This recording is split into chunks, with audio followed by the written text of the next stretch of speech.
नमस्कार दोस्तों, scary story official में आप सबका स्वागत है। आज की कहानी की तरफ बढ़ने से पहले चैनल को सब्सक्राइब कर लीजिए और अगर कहानी अच्छी लगती है तो प्लीज़ लाइक एंड कमेंट करना मत भूलिएगा। आज की कहानी बहुत ही ज़्यादा खौफनाक है, तो ध्यान से सुनिएगा और जल्दी से पहले कहानी को शेयर कर दीजिए। आप लोग शेयर नहीं करते हो और सपोर्ट करिए प्लीज़। तो देर न करते हुए हम कहानी की तरफ बढ़ेंगे। आज की कहानी धीरज, नकुल और नेहा की है। ये तीनों भाई बहन हैं और एक ही घर में रहते हैं। तीनों बड़े हो चुके हैं। मम्मी पापा भी इनको बहुत सपोर्ट करते हैं, हर एक चीज़ में, पढ़ाई से लेकर के किसी भी काम में इनका फुल सपोर्ट करते हैं, क्योंकि ये तीनों बच्चे पढ़ाई में बहुत अच्छे हैं और मम्मी पापा की हेल्प भी करते हैं बहुत। इनके पापा का एक छोटा सा बिजनेस है अपना, वो वही करते हैं। सुबह चले जाते हैं और रात तक आते हैं। नकुल इसमें थोड़ी हेल्प करता है पापा की, और धीरज भी कभी कभी चला जाता है। धीरज बड़ा भाई है। धीरज पढ़ाई में बहुत अच्छा है और वो ये सोचिए कि आगे की पढ़ाई के लिए बाहर जाना चाहता है। तो मम्मी से उसने कई बार रिक्वेस्ट की है, लेकिन मम्मी उनकी नहीं चाहती हैं कि वो शहर से बाहर जाए, यहीं पर जो हो सके वो पढ़ाई करे। तो धीरज इस वजह से थोड़ा सा दुखी रहता है। नेहा अभी 12th में है और पढ़ाई में वो भी बहुत अच्छी है। तो एक दिन तीनों छत पर बैठे ऐसे ही बातें कर रहे थे और लाइट चली गई थी। ये बात आज से 15 साल पहले की है, जब घरों में लाइटें बहुत जल्दी चली जाती थी और इन्वर्टर ना के बराबर लोगों के घरों में होता था। तो ये बात उसी समय की है। तो ये तीनों छत पर बैठे थे और बातें कर रहे थे, सब लोग एंजॉय कर रहे थे। मम्मी बाहर बैठी हुई थी, अपनी सहेलियों से बातें कर रही थी। तभी बातों बातों में धीरज बोलता है कि मैंने एक बुक देखी है और वो बुक बहुत अच्छी है, तुम लोग देखना चाहोगे? तो ये दोनों बोलते हैं कि कैसी बुक है, किस चीज़ की बुक है? तो धीरज कहता है ठीक है, मैं तुमको दिखाऊंगा। तो कुछ दिनों से धीरज एक बुक पढ़ रहा था और ये नकुल और नेहा को नहीं पता था। तो धीरज नीचे जाता है और वो बुक लेकर आता है, ऊपर बैठ करके इन दोनों को दिखाता है और बताता है कि ये बुक, बताते हैं कि इस बुक को पढ़ने से जो जो इसमें लिखा है ये हम करेंगे तो इससे हमारे सामने भूत प्रेत और ये सारी चीज़ें आएंगी और उसके बाद हम जो चाहें इनसे मांग सकते हैं। तो ये दोनों बोलते हैं अच्छा ऐसा होता है? तो वो बोलता हाँ हाँ, इसमें लिखा हुआ है कि अच्छी आत्माएं होती हैं, वो आती हैं तो हम जो विश मांगेंगे वो पूरी होती है। तो ये दोनों बोलते हैं ठीक है, अच्छा भैया हम लोग भी ऐसा ट्राई करते हैं ना जैसा इसमें लिखा हुआ है। तो बोलता ठीक है, जिस दिन मम्मी पापा कहीं बाहर जाएंगे उस दिन हम लोग करेंगे। तो वो बोलती है कि क्यों, मम्मी पापा को नहीं बता सकते क्या? वो भी अगर उनको बताएंगे तो वो भी अपनी कोई विश मांग सकते हैं। धीरज कहता है हाँ बता तो सकते हैं, लेकिन पता नहीं, हो सकता है डांटे अगर। तो नेहा बोलती है नहीं, हम लोग पापा मम्मी को बता देंगे तो ज़्यादा बेहतर रहेगा। तो ये दोनों अब नीचे जाते हैं और पापा को बताते हैं सारी बात। तो इनके पापा हंसने लगते हैं और बोलते हैं बेटा ऐसा कुछ भी नहीं होता है और ये सारी चीज़ें, इनसे कुछ फ़ायदा नहीं होता है, फालतू की बुक्स है, उसमें ऐसा कुछ सही नहीं होता है। तो बोलते नहीं पापा, उसमें लिखा हुआ है कि ये सब करने से होता है। तो कहते अच्छा अच्छा, ये सब करने से होता है, चलो भाई ट्राई करो तुम लोग, देखते हैं इसमें क्या क्या होता है। तो अब ये तीनों लोग बैठ जाते हैं बुक ले करके और ज़मीन में कुछ बनाते हैं। उसके बाद कैंडल लगाते हैं और फिर बहुत चीज़ें उसमें लिखी हुई थी, वो सारी चीज़ें उसमें यूज़ करते हैं। घर में नींबू नहीं था तो नकुल जाता है मार्केट और वहाँ से नींबू लेकर आता है। अब उनके डैडी देख रहे थे और बोलते हैं कि अच्छा ऐसा होगा, ये सब बोल करके वो हंसकर चले जाते हैं। थोड़ी देर बाद ये लोग कैंडल जलाते हैं और जो उसमें लिखा हुआ था वो पढ़ना शुरू करते हैं। अब इनकी मम्मी नीचे आंटी लोगों से बात कर रही थी और अंधेरा खूब था क्योंकि लाइट नहीं आ रही थी। तो ये लोग कैंडल जलाते हैं और मंत्र पढ़ना शुरू करते हैं। तभी अचानक से हवा चलने लगती है और कैंडल बुझ जाती है। अब ये तीनों बोलते हैं लो कैंडल भी बुझ गई, इतना अंधेरा हो गया है। और तभी इनकी मम्मी आ जाती हैं। मम्मी चिल्लाने लगती हैं तुम लोग क्या कर रहे हो और ये सब क्या है? तो वो दोनों तो कुछ नहीं बोलते हैं, लेकिन नेहा बताती है, कहती मम्मी ये हम लोग एक गेम खेल रहे हैं और ये गेम खेलेंगे तो इससे भूत प्रेत आत्माएं आती हैं और वो हमें जो हम मांगेंगे वो विश हमारी पूरी करेंगी। इनकी मम्मी कुछ जानती थी तो वो समझ जाती हैं, तो वो डांटती हैं बहुत तेज़ी से और बोलती हैं कि ये सारी चीज़ें नहीं करनी, ये अच्छी चीज़ें नहीं होती हैं बेटा, और ये सब हटा दो, ये सब नहीं करना है। ये लोग पूजा स्टार्ट कर चुके थे और उसके बाद इनकी मम्मी वो बुक लेकर फाड़ देती हैं और फेंक देती हैं। उसके बाद चली जाती हैं और बोलती हैं कि तुम तीनों सो जाओ चुपचाप, क्योंकि लाइट आ गई है और अब आराम से सो जाओ, सुबह स्कूल भी जाना है। तो वो इतना बोलकर चली जाती हैं। अब ये तीनों अपने अपने बेड पर लेटे थे, तभी अचानक से नेहा देखती है कि खिड़की पर कोई खड़ा है और वो खिड़की नॉक कर रहा है। खिड़की नकुल के पास ही थी, एकदम नकुल के बेड के पास थी। तो नकुल भी देखता है कि कोई बाहर खड़ा है। तो नेहा नकुल से बोलती है कि तुम्हें भी क्या दिख रहा है जो मुझे दिख रहा है? तो नकुल बोलता है हाँ। तो ये दोनों फिर धीरज को जगाते हैं, धीरज से कहते हैं कि भैया देखो वहाँ कोई खड़ा है।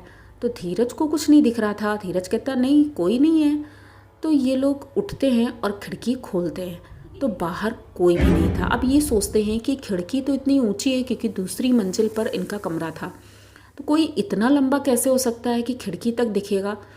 तो धीरज कहता है तुम लोग ना ये गेम खेलने के बाद थोड़ा ज़्यादा ही सोचने लगे हो, इसलिए ऐसा लग रहा है, ऐसा कुछ भी नहीं है। अब वो आत्मा इनके घर आ चुकी थी, लेकिन घर के अंदर नहीं आई थी, क्योंकि गेम आधे में ही बंद हो गया था। तो वो घर के बाहर थी, ना तो अंदर आ सकती थी और ना ही ये लोग बाहर जाकर उससे अभी तक मिले थे। वो घर के बाहर टहल रही थी आत्मा। नकुल बालकनी में खड़ा होता है और इधर उधर देख ही रहा था, तभी उसे एक पेड़ के नीचे एक औरत खड़ी हुई दिखती है। ये देख कर के पहचानने की कोशिश करता है कि ये हमारी कॉलोनी की तो नहीं है, तो आखिर इतनी रात में कोई औरत यहाँ क्यों खड़ी है। यह आकर के अंदर धीरज को जगाता है और उससे बताने का सोच ही रहा था, तब तक नेहा एकदम से चीखने लगती है। तो ये लोग नेहा से पूछते हैं क्या बात है, क्यों चीख रही हो? तो कहती है कि मुझे अभी दरवाजे के बाहर कोई दिखा है। तो ये दोनों कहते हैं दरवाजे के बाहर? दरवाजे के बाहर तो कुछ भी नहीं है। अब ये लोग बात कर ही रहे थे, तभी इनके पापा आते हैं। पापा बोलते हैं क्या कर रहे हो, तुम लोग को सोना नहीं है क्या? इतनी रात हो गई है और अभी तक चिल्ला रहे हो, क्या बात हो रही है? तो नेहा डरते हुए बताती है पापा से, पापा मुझे यहाँ खिड़की के पास कोई दिखा है और दरवाजे के पास भी कोई दिखा था, एक औरत खड़ी थी। तो उनके पापा हंसने लगते हैं, कहते हैं अच्छा वो गेम मतलब काम कर गया, तुम्हारा भूत प्रेत आ गया यहाँ पे? तो ये लोग भी हंसने लगते हैं, कहते नहीं पापा वो हंसने की बात नहीं है, कोई भूत प्रेत नहीं है, ये नेहा जो है ना ये कुछ ज़्यादा ही सोच रही है, इस वजह से ऐसा हो रहा है। लेकिन नकुल भी धीरे से पापा से कहता है पापा नहीं मुझे भी दिखा है कुछ। तो उनके पापा बोलते हैं कि अच्छा चलो ठीक है, अब हो गया, बहुत गेम हो गया है, अब चुपचाप सब लोग सो जाओ। और इतना बोल करके उनके पापा चले जाते हैं। उसके बाद सुबह होती है और सुबह ये तीनों अभी सो रहे हैं। इनके मम्मी पापा नीचे से आवाज़ देते रहते हैं। ये लोग 6 बजे उठ जाते थे, लेकिन आज 7 बज गया, 8 बज गया, 9 बज गया, 10 बज गया, ये लोग अभी तक नहीं उठे हैं। तो इनकी मम्मी ऊपर आती हैं और बोलती हैं क्या स्कूल कॉलेज कहीं किसी को जाना नहीं है क्या, अभी तक सो रहे हो? जब वो उठाने लगती हैं तो देखती हैं तीनों की तबीयत एक साथ ख़राब हुई है, तीनों को बुखार है और बहुत ज़्यादा बुखार है। इनकी मम्मी परेशान हो जाती हैं, वो अपने हस्बैंड को बुलाती हैं और दिखाती हैं कि देखो तीनों की तबीयत ख़राब है, इन्हें हॉस्पिटल ले जाना होगा। तो उस दिन उनके पापा भी अपनी फैक्ट्री नहीं जाते हैं और इन तीनों को लेकर हॉस्पिटल जाते हैं।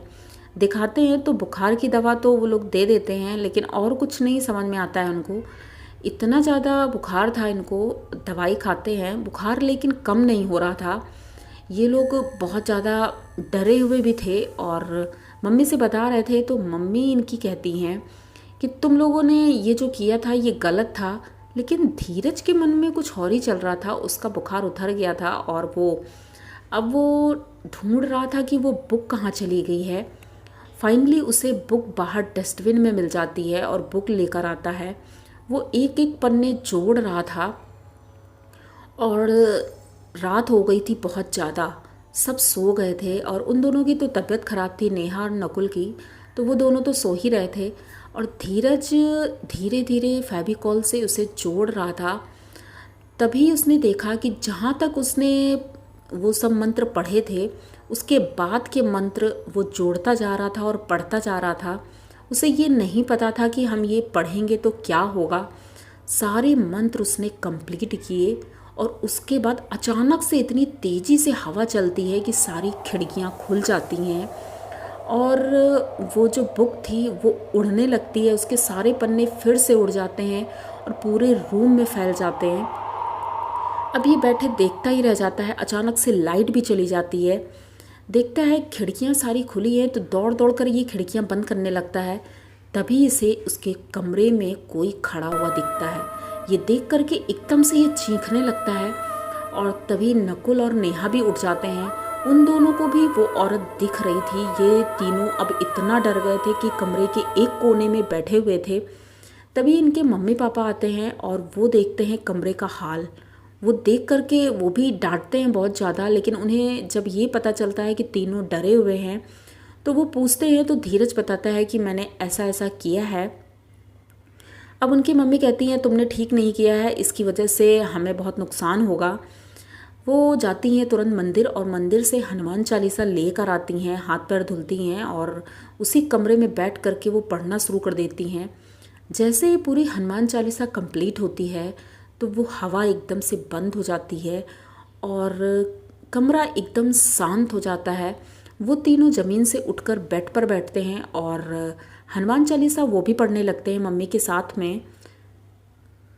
कहते हैं कि ये सारी चीज़ें हनुमान चालीसा पढ़ने से चली जाती हैं।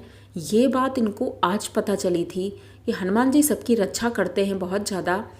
उनके पापा को भी आज एहसास हो गया था कि ये सारी चीज़ें होती हैं, क्योंकि वो भी भूत प्रेत आत्माओं को मानते नहीं थे। लेकिन ये तो भला हो कि बहुत सही समय पर इन्होंने ये सारे काम किए और उस आत्मा से इन्हें मुक्ति मिल गई। फिर इन्होंने एकदम से मुक्ति तो नहीं मिली थी, तो उन्होंने एक पंडित को बुलाया और घर में पूजा करवाई थी। उसके बाद ही सब ठीक हुआ था और उन दोनों की तबीयत भी ठीक हुई थी। धीरज तो अभी तक इतना डरा हुआ था कि उसने जो अपनी आँखों से देखा था वो विश्वास कर ही नहीं सकता था कि ऐसा भी कुछ होता है। तो आप लोगों को क्या लगता है कि क्या सच में ऐसा होता है? किताब पढ़ने से, ऐसी कोई किताबें पढ़ने से क्या सच में ये सारी चीज़ें होती हैं? तो धीरज ने ये कहानी हमारे साथ शेयर की है। तो आप लोगों को अगर ये कहानी अच्छी लगती है तो प्लीज़ चैनल को सब्सक्राइब करिए, लाइक कमेंट करिए, शेयर करिए और बने रहिए हमारे साथ। इसी तरह की नई और अनोखी कहानियाँ मैं लेके आती रहती हूँ। तो मिलते हैं फिर किसी नई कहानी के साथ। तब तक के लिए डरते रहिए।